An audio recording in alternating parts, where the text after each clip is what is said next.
Israel पर Iran के हमले की आशंका के बीच ईरान की तैयारी पर सबसे खौफनाक खुलासा हुआ है।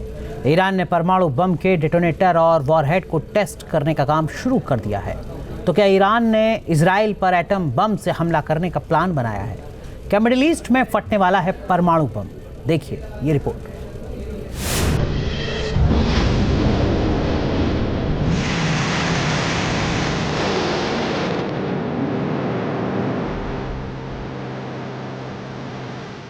मिडिल ईस्ट की सबसे बड़ी खबर,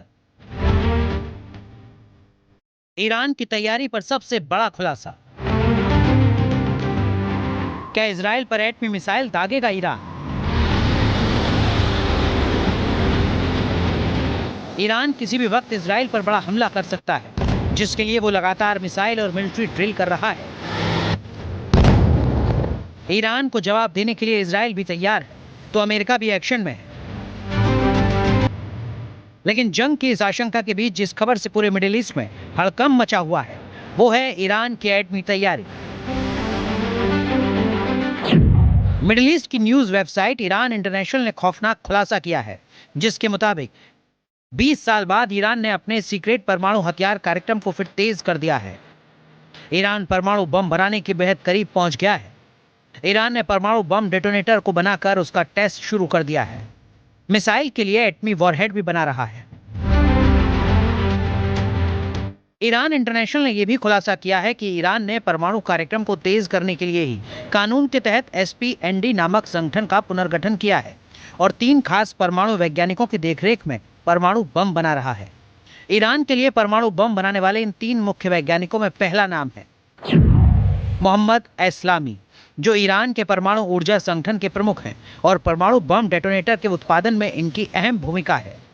दूसरा नाम है सईद बोरजी, ये परमाणु विस्फोटक और धातु वैज्ञानिक हैं। इनकी कंपनी ईरानी सेना के लिए टैंक के गोले बनाती है।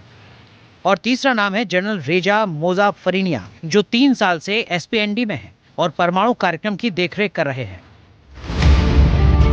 जानकारी के मुताबिक मोहम्मद एस्लामी ने ही 1987 से 1989 के बीच पाकिस्तानी परमाणु वैज्ञानिक अब्दुल कादिर खान से दुबई में गुप्त मीटिंग की थी। परमाणु बम बनाने की तकनीक साझा करने की बात की थी।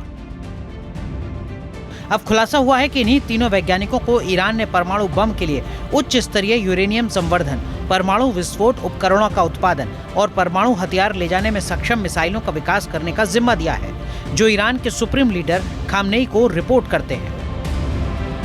पहले ही खुलासा हो चुका है कि ईरान ने अपने यूरेनियम संवर्धन शुद्धता के स्तर को 60% तक बढ़ा दिया है और कम समय में कई परमाणु बम बनाने के लिए एनरिच्ड यूरेनियम जमा कर लिया है, ताकि वॉरहेड बना सके। ईरान ऐसी रिपोर्ट्स हैं कि वो लगातार न्यूक्लियर वेपन्स के लिए यूरेनियम के इनरिचमेंट को बढ़ा रहा है। हाल के समय में ईरान के द्वारा 60% तक की प्योरिटी के न्यूक्लियर वेपन्स के लिए यूरेनियम इनरिचमेंट का कार्य किया गया है।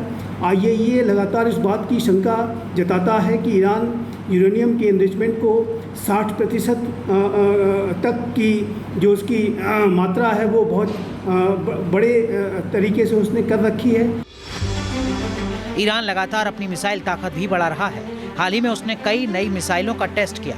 बताया जा रहा है कि ईरान अंतरिक्ष कार्यक्रम की आड़ में लंबी दूरी की बैलिस्टिक मिसाइलों का विकास कर रहा है, ताकि इन पर परमाणु वॉरहेड फिट किए जा सके। ईरान ने साल 2003 में प्रोजेक्ट अमाद के नाम से परमाणु डेटोनेटर के विकास का काम शुरू किया था। तब कई टेस्ट किए थे। बाद में प्रतिबंधों के चलते उसने इस प्रोजेक्ट का नाम बदलकर प्रोजेक्ट 110 कर दिया।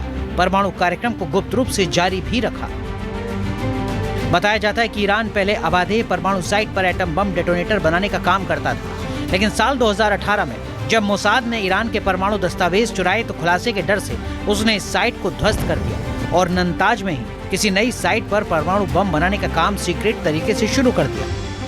मतलब साफ है कि ईरान ने एक बार फिर अपने 3 भरोसेमंद परमाणु वैज्ञानिकों को एक्टिव करके एटम बम बनाने का काम तेज कर दिया है। अगर ईरान ने एक भी परमाणु बम डेटोनेटर और वॉरहेड बनाकर अपनी मिसाइलों में फिट कर दिया तो तबाही मचने से रोकना मुश्किल हो सकता है, क्योंकि ईरान और इजराइल में जिस तरह से बदला लेने का जुनून सवार है, वो मिडिल ईस्ट के लिए विनाशकारी हो सकता है। Team news nation. News nation अब व्हाट्सएप पर खबरों की ताजा अपडेट के लिए न्यूज नेशन के इस क्यूआर कोड को स्कैन करें।